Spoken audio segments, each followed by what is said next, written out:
직렬로 여러 개 쌓고 하면서 사실은 뉴럴 넷이라는 게 만들어져요. 그래서 이런 것들을 이렇게 가로로 쌓고 세로로 쌓고 해서 여러 개의 레이어를 쌓게 되면은 단순히 폴세트론만 연결한 것만으로도 이런 이미지를 읽어드려서 얘가 숫자 0인치, 9인치 이런 것들을 구별해내는 용도로 쓸 수 있다라고 말씀을 드렸고요. 단순히 퍼셉트론만 하면 이게 좀 성능이 좀 떨어지기 때문에 여러 가지 좀 테크니컬한 기법들이 들어가요. 그 기법들에 대해서 뒤에서 자세히 설명을 드릴 거고요.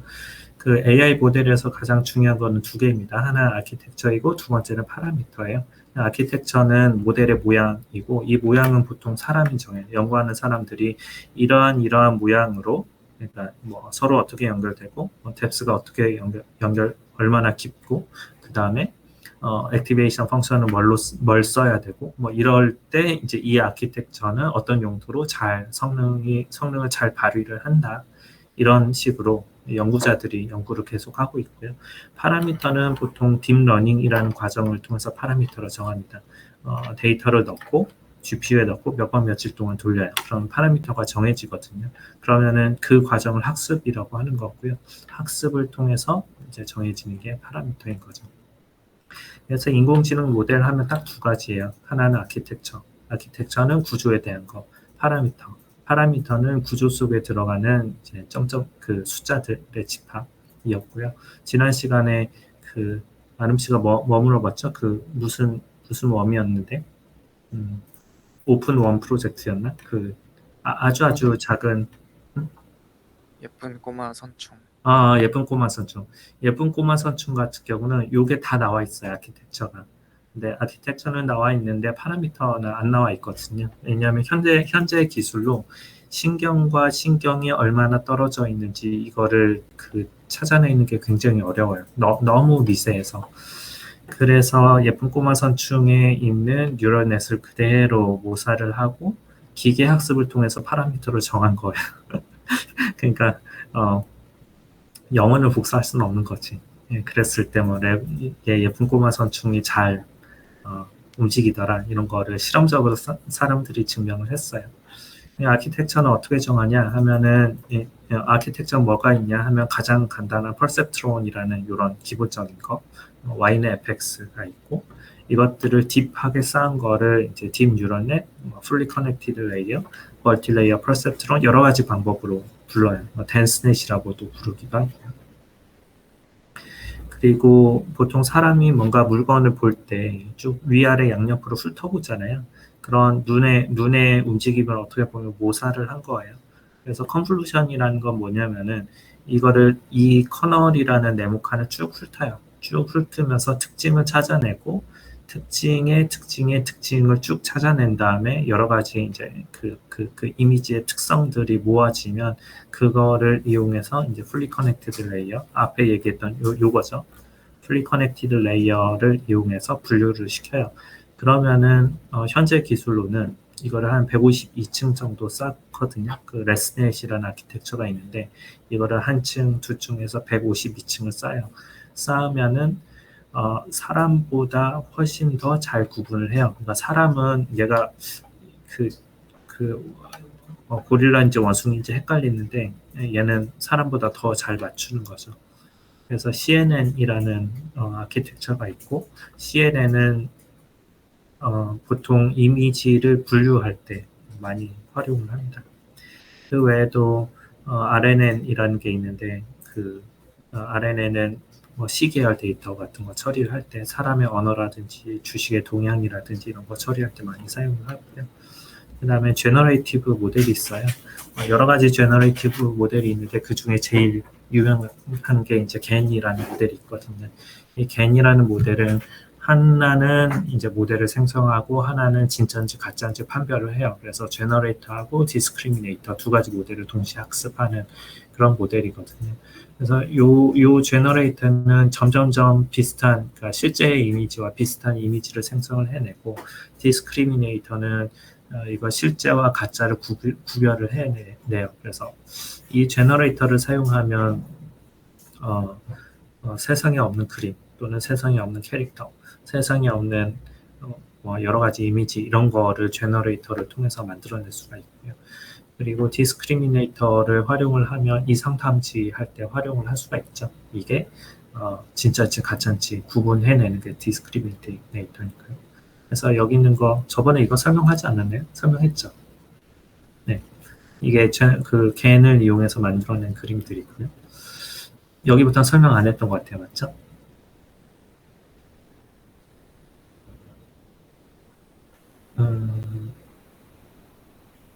기억이 안 난다, 아무도. 그래서 머신러닝에서 제일 중요한 건 뭐냐면은 그 로스를 줄이는 거예요. 학습 과정에서 제일 중요한 건 뭐냐면은 로스를 줄이는데 이 로스라는 거는 얘가 정답으로부터 그러니까 처음에 그 모델을 한번 돌리면 여기서 이제 모델을 한번 돌리면 뭐뭐뭐 레이턴트 벡터를 쭉 집어 넣으면 뭔가 이상한 값이 출력이 될 거잖아요. 근데 이 이상한 값과 실제 데이터를 비교를 하는 거예요. 예를 들면 점과 점을 비교를 해서 평균을 내는 거예요. 그래서 거리 계산을 하거든요. 그럼 얘가 실제 데이터로부터 얼마나 떨어져 있는지를 숫자로 나타낼 수가 있잖아요.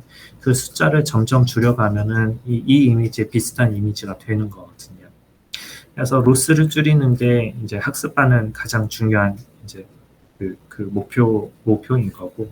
그래서 로스를 정한 다음에 파라미터가 예를 들어서 두 개다 하면 모델에는 파라미터가 있잖아요. 이 파라미터 두 개를 막 조정을 해서 어떻게든 오류가 줄어드는 공간을 찾아내는 거예요. 그래서 파라미터가 두 개다 하면 3차원 공간으로 나오겠죠. 왜냐하면 파라미터가 두 개고 이 파라미터 두 개에 대한 로스 값이 있을 거잖아요. 그래서 처음에는 가장 쉬운 방법은 그냥 랜덤하게 막 찍는 방법이에요. 찍다 보면 언젠가는 로스가 줄어드는 지점을 찾아내요. 그럼 이제 무한한 시간이 필요하겠죠. 그래서 이렇게 랜덤하게 찍는 걸 잘 하지 않고, 그 보통 임의의 한 지점에서 시작을 해요. 그래서 임의의 한 지점에서 시작을 한 다음에 이 기울기를 구하는 거예요. 그래서 로스의 기울기를 구해서 이 기울기가 낮아지는 쪽으로 점진적으로 이동을 해요. 그러다 보면 언젠가는 이제 가장 낮은 공간을 찾아내는 거죠. 그래서 이거를 그레디언트 디센트 방법, 경사 하강법이라고 하는데요. 이거의 문제는 여기서 시작하면 오른쪽에 있는 데서 시작을 하면 이쪽으로 빠질 수도 있는 거예요. 아니면은 여기서 시작을 하면 이쪽에서 빠질 수가 있는 거예요. 그래서 이거를 어디에서 시작하냐에 따라서 전혀 다른 결론에 도달할 수도 있거든요. 그래서 이 작은 웅덩이 같은 거 이런 거를 어떻게 잘 넘어갈 것이냐 뭐 이런 연구들이 많이 있어요.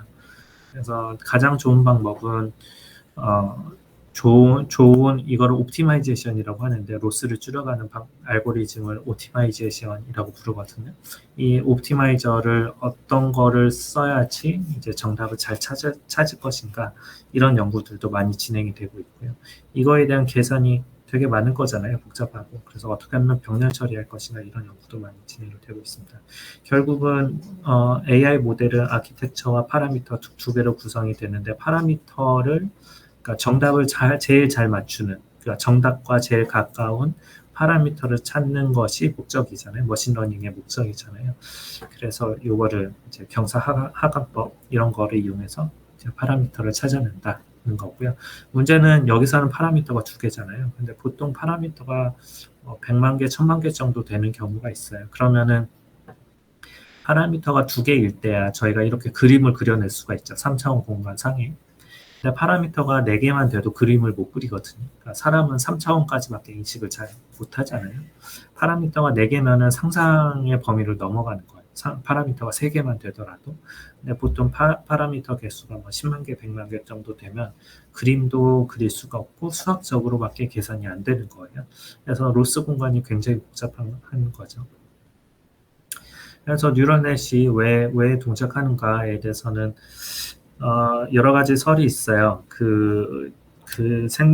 원래 이제 뉴럴넷 자체는 생물학에서 힌트를 얻었기 때문에 생물이 그동안 진화해 온 것을 거기서 힌트를 얻어서 이제 우리가 잘 구현했다 뭐 이런 식으로 이야기하는 쪽도 있고 뉴럴넷이 수학적으로 다 해석이 되거든요. 그래서 수학하는 사람들은 이게 수학적인 배경이 다 있다 이렇게 설명을 하는데요. 네, 아무튼 저는 약간 수학으로 다 해석이 된다 파는 아니에요. 왜냐면은 수학적으로 접근했던 사람들이 만들어낸 게 딥 뉴럴 넷은 아니고 수학적으로 접근했던 최고의 수학자들이 만들어냈던 방법들의 SVM이라는 방법이 있어요. 네, 최고의 수학적인 모델이 해결하지 못했던 거를 그냥 딥 뉴럴 네트워크는 바로바로 해결을 해내거든요. 결국은 이게 딥 뉴럴 네트워크에 분명히 수학적인 해석이 가능하고 분명히 수학적으로 이론적인 배경이 있다 하더라도 아키텍처를 어떻게 해야 될지, 그 다음에 옵티마이제이션을 어떻게 해야 될지에 대해서는 수학의 영역을 넘어서는 부분이 많이 있거든요. 그래서 저는 이게 수학으로 다 된다, 뭐 이런 부분에 대해서는 약간 좀 반대 의견을 가지고 있습니다. AI를 어디다 쓸 수 있냐 하면 가장 쉬운 건 이런 거예요. 우리가 이 부분 아는 거 맞죠? 저번에 본 것 같아요. 저번에 봤나? 잘 기억이 안 나죠? 또 할게요. 우리가 보통 사람을 보면 얘 몸무게가 몇이야 하면은 대충 키 나오지 않아요? 얘는 몸무게가 100kg이에요. 그러면 대충 키가 나오죠. 100kg이다 하면은 키가 190이 될 거 아니에요? 보통. 물론 키가 150인데 100kg인 사람도 있겠죠. 얘는 몸무게가 60kg이에요 하면은 대충 키가 나오잖아요. 60? 그러면은 뭐 한 160에서 170 되나? 그러잖아요. 이런 거를 리그레션이라고 해요. 그러니까 어떠한 자료를 이용해서 추세를 파악하는 것을 리그레션이라고 부르고요. 그리고 이제 클러스터링을 뭐냐면은 그 그룹핑을 하는 거예요. 몇 개인지 몰라도 이렇게 그룹핑을 하는 걸 클래시피케이션이라고 하고, 그다음에 클러스터링이라고 하고, 클래시피케이션은 뭐냐면은 그냥 나누는 거예요. 얘는 A고 얘는 B야. 선을 쫙 긋는 거죠. 근데 이게 일직선일 때도 있고 굉장히 복잡한 선일 수도 있죠. 아니면 평면일 수도 있고 아니면 다차원 공간에 있는 하이퍼플레인일 수도 있는 거예요. 이런 걸 이제 클래시피케이션이라고 합니다. 그리고 그 AI의 되게 재밌는 사례인데 이게 테이라는 마이크로소프트에서 만든 채팅하는 AI거든요. 얘는 채팅을 하면서 배우는 AI예요. 굉장히 오래전에 나온 애인데 얘가 문제가 됐던 게 마이크로소프트에서 출시하고 며칠 후에 문을 닫았거든요. 그래서 사람들이 뭐 나치즘을 응원한다거나 아니면은 그 성차별적인 거를 얘한테 일부러 가르치는 거예요. 그러면은 이제 테이가 그걸 보고 그대로 따라하는 거예요. 그래서 테이를 그 걸레 테이를 만든 거죠. 한마디로 얘기하면. 근데 그거랑 똑같은 거 우리나라에서도 있었잖아요. 이루다가 사실 테이를 따라한 건데 저는 이루다 프로젝트 그 회사 망했잖아요. 이루다 보면서 좀 안타까웠던 게 테이라는 사례가 있었어요. 그리고 어떻게 서비스를 접었는지 그 사례가 분명히 있었는데 어느 게시판에 이런 게 있더라고요. 이루다 걸레 만들기 뭐 이런 게 있는 거예요. 그냥 어떤 식으로 학습을 시키면 이루다가 걸레처럼 행동하는지 그거를 노하우를 공유하는 사이트가 있는 거예요. 근데 그거를 분명히 아는데도 불구하고 그 회사는 걔를 방치를 한 거죠. 아마 일부러 방치했던 것 같아요. 그래서 회사가 없어졌죠. 법적인 책임도 당연히 져야 되는 거고요. 그래서 AI하고 윤리 관련된 문제인데 AI가 얘는 독립적인 기술이다, 가치 중립적이다 하면 절대 그렇지 않거든요. 모든 AI는 가치 중립적일 수가 없어요. 그러니까 데이터에 의존적이에요. 그래서 그 데이터를 어떻게 잘 수합해서 어떻게 잘 가공을 해서 어느 데이터를 가지고 학습하냐에 따라서 AI가 다르게 행동을 하거든요. 다른 예를 들면 자율주행 자동차예요. 근데 앞에 할머니가 있고 옆에 꼬마가 있어요. 브레이크를 밟아야 돼요. 근데 브레이크를 밟으면은 운전자가 죽게 생겼고 둘 중에 누구를 쳐야 돼요. 그래서 AI가 판단하는 거죠. 할머니를 칠 거냐, 아기를 칠 거냐, 아니면 운전자를 죽일 거냐. 근데 어느 프로그래머가 어떤 데이터로 어떤 목적을 가지고 프로그래밍 하냐에 따라서 그걸 결정을 하게 돼요. 결국은. 그래서 AI하고 윤리 문제는 뗄래야 뗄 수 없는 그런 관계에 있는 거죠. 그리고 AI가 음성인식 같은 것도 AI가 요즘 조금 잘 해지는 편이고요. 가장 못하는 게 음성인식 쪽이에요. 여전히. 그리고 어노멀리 디텍션, 이상탐지 이런 거 굉장히 잘합니다. 예를 들면 특허권 도용, 그러니까 특허 저희가 상표권 있잖아요. 그 디자인 도용 이런 거는 찾아내기 어렵잖아요. 근데 디자인 도용 이런 거 찾아내는 거는 사람이 24시간 동안 해야 되는 거를 AI는 10초면 해내요. 그냥 DB 쭉 뒤지면서 그냥 비교 분석하면 되거든요. 그래서 이런 거를 AI가 굉장히 잘 해낸다 보시면 될 것 같고요. 그래서 AI의 모델이 여러 가지가 있어요. 별의별 모델이 다 있어요. 예전에 저 처음에 공부 시작할 때만 해도 1년에 모델이 한 100여 개 정도 발표가 됐었는데 지금은 아마 1년에 1000개 넘는 모델들이 계속 쏟아져 나오고 있을 거예요. AI를 저는 공부하고 싶어요 하는 사람들이 물어봐요. 예전에는 몇 가지 프레임워크가 있었는데 최근에는 두 가지로 압축이 됐습니다. 최근 2020년 말고 2021년이죠. 텐서플로우하고 파이터치 두 가지를 많이 쓰고요. 저는 딴 거 건들지 말고 둘 중에 하나만 선택하라고 권해드리고 있어요. 텐서플로우는 약간 상업적인 냄새가 나고 좀 뭐라고 해야죠? AI를 엔지니어링, 그러니까 AI로 비즈니스 하기는 괜찮은 모델이라는 평이 많고요. 파이터치는 연구자들이 많이 쓰고 있어요. 그래서 최근에는 좀 파이터치 쪽으로 전체적인 분위기가 넘어서는 거 아닐까 이런 생각이 좀 드는데요. 텐서플로우를 여전히 이제 좋아하는 이유는 구글에서 풀 세트를 다 가지고 있어요. 그래서 클라우드 머신러닝 텐서플로우, 그 다음에 AI 모델 만들어서 그 클라우드에서 서빙하는 거, 클라우드에서 돌리는 그 플랫폼이죠. 그것도 텐서플로우. 그 다음에 모바일에서는 구글에서 뭐 NNAPI라는 걸 만들어서 걔도 뭐 텐서플로우로 학습을 시키면 결국 NNAPI 모바일에서 돌릴 수 있도록 해줘요. 그 다음에 인베디드 기기 같은 경우는 텐서플로우 라이트라는 게 있어서 텐서플로우 라이트를 이용해서 이제 인베디드 기기에서 쓸 수 있도록 해주는 그런 것들이 있고요. 반면에 파이토치는 약간 머신러닝하고 클라우드 쪽에 초점을 맞추고 있고요. 텐서플로우가 그야말로 버티컬하게 그 통합을 시켜놓은 거거든요. 근데 이제 파이토치는 클라우드 쪽에 초점이 맞춰져, 머신러닝하고 클라우드 쪽에 초점이 맞춰져 있고, 그 아래 인베디드라든지 모바일 같은 경우는 그 오닉이라는 모델을 이용해서 다른 기술로 넘기도록 하고 있어요. 예를 들면 파이토치에서 훈련을 끝낸 다음에 오닉이라는 모델로 다른 기기에 배포할 수 있는 뭐 이런 것들을 정책적으로 지원을 하고 있습니다. 그래서 텐서플로우하고 파이토치 두 개가 여전히 싸우고 있는데 두 개의 특징이 좀 달라서 저희 회사는 파이토치를 선택을 한 거고요.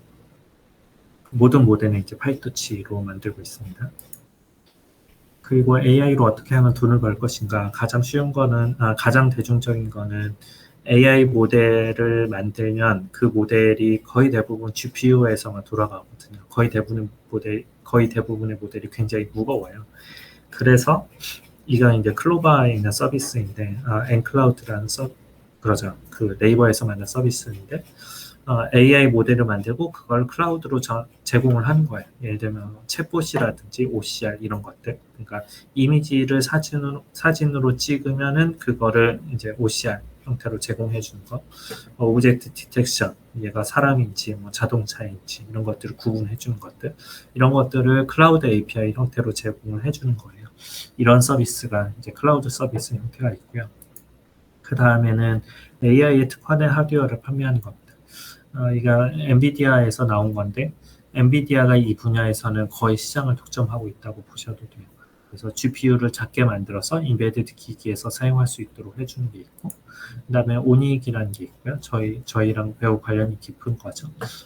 파이토치, 그 다음에 텐서플로우로 훈련을 하면 걔를 오닉이라는 형태로 뽑아낼 수가 있어요. 모델을. 오닉을 열어보면 아키텍처하고 파라미터 두 개로 구성이 됩니다.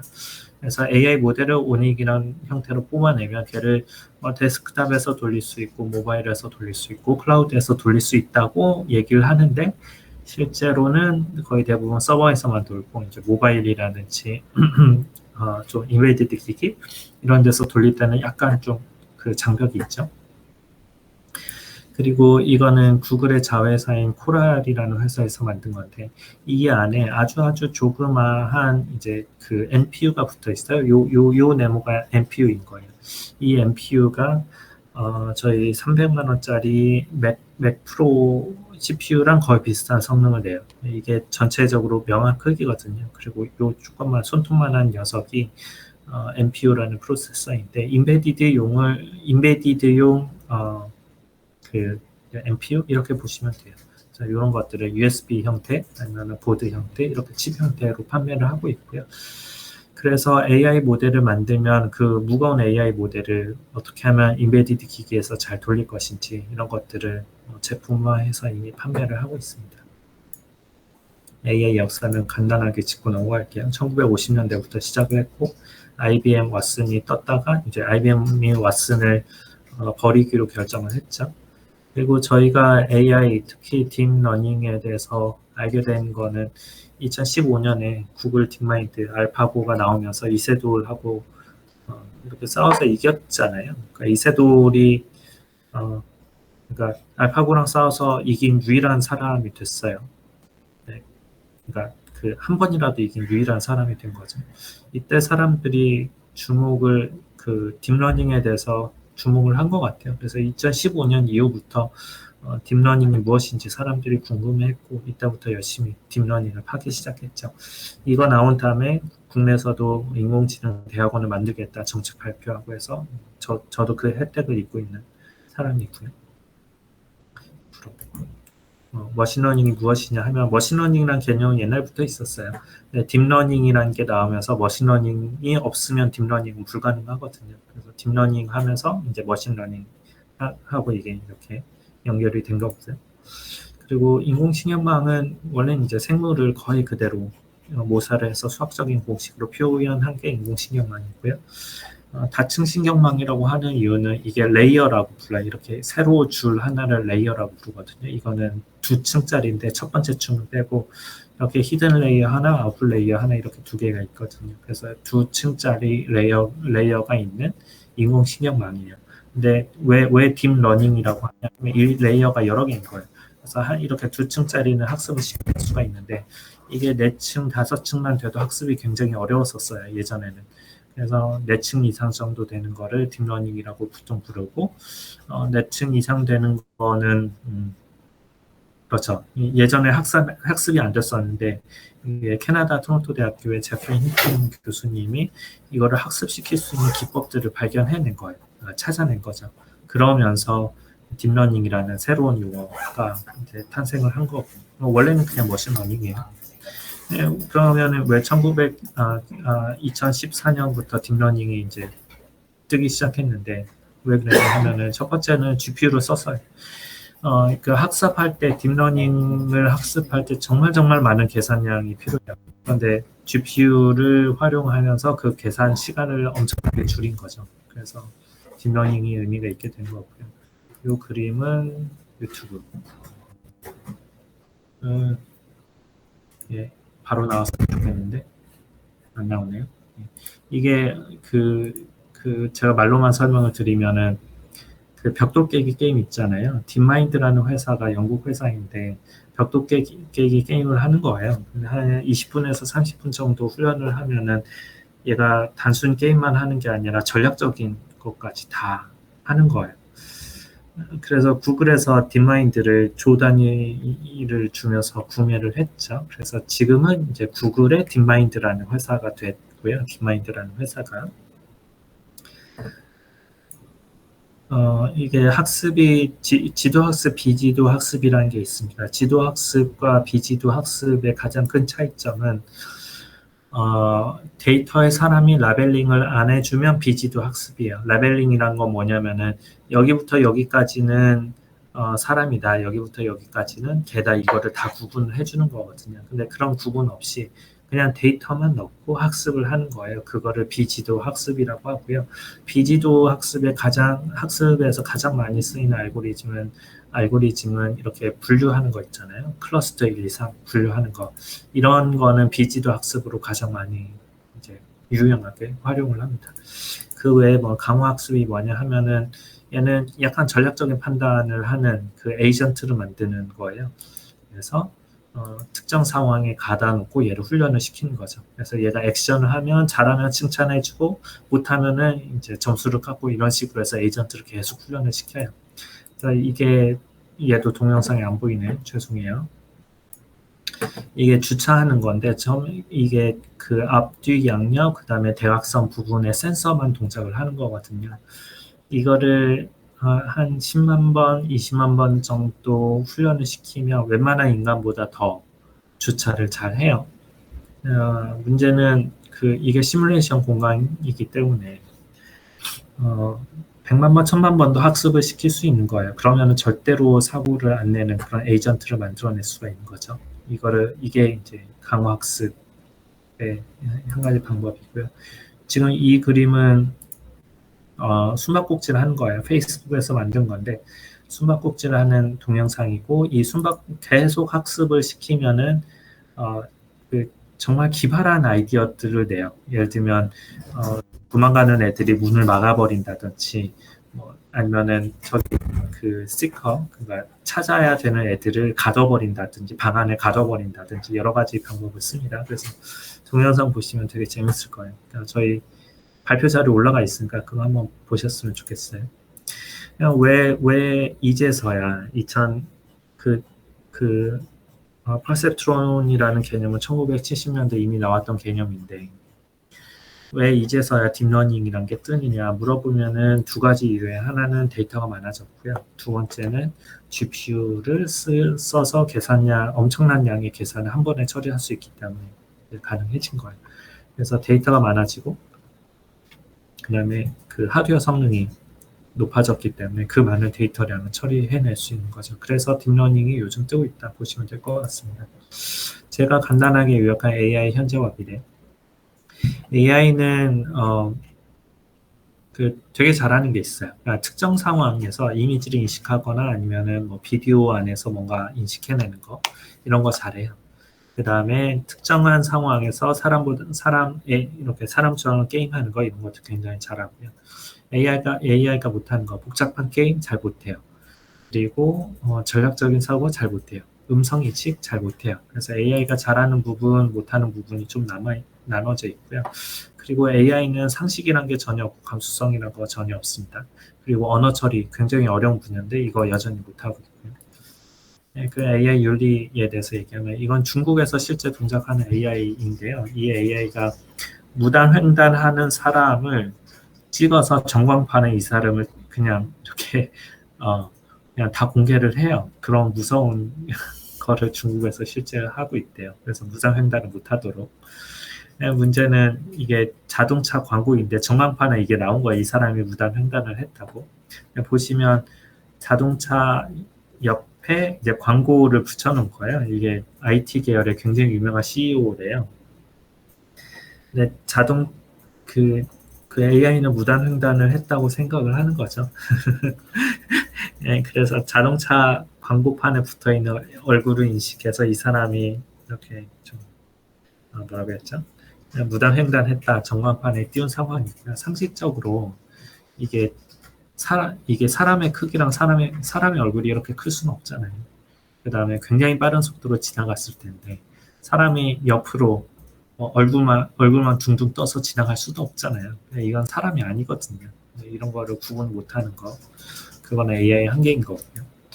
그 다음에 미국에서 실제 사례인데 미국에서 인공지능을 적용해서 뭔가 이렇게 치료하는 그런 게 있었대요.